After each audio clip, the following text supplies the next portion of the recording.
పార్వతి మంచినీళ్ళు తీసుకురా అని శివరాం ఇంటికి వస్తాడు.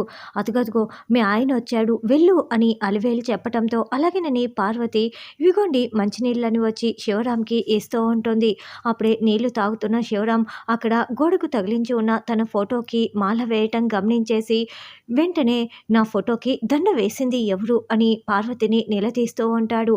ఇదేది తెలియని పార్వతి మెడలో గొలుసు గురించి మాట్లాడుతున్నాడనుకొని, "నా దండ చాలా బాగుంది కదండీ" అని నేనేనని చెప్తూ ఉంటుంది. వెంటనే శివరాం పార్వతి చెంప పగలగొడతాడు. "ఏంటండి నా చెంప ఎందుకు పగలగొట్టారు?" అని పార్వతి నిలదీస్తూ ఉంటుంది.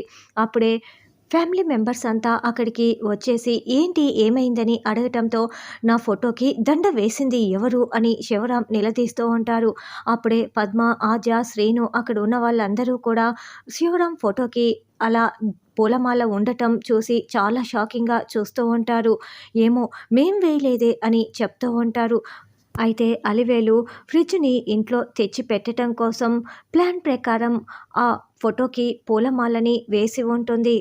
ఇక ఎపిసోడ్లో అయితే రామలక్ష్మి వాళ్ళు ఎలాగైనా సరే గెలవాలని వాళ్ళు మోసం ఆడుతున్నారని తెలుసుకున్న శ్రీను వాళ్ళ బ్యాట్లకి మొత్తం కూడా ఆయిల్ పోసేస్తాడు. అలా వాళ్ళ హాకీ బ్యాట్లన్నీ జారిపోతూ ఉండటంతో రామలక్ష్మి వాళ్ళు ఆట ఆడి గెలవటంతో ఇక రామలక్ష్మి టీం గెలిచినందుకు అందరూ రామలక్ష్మికి జేజేలు కొడుతూ ఉంటారు.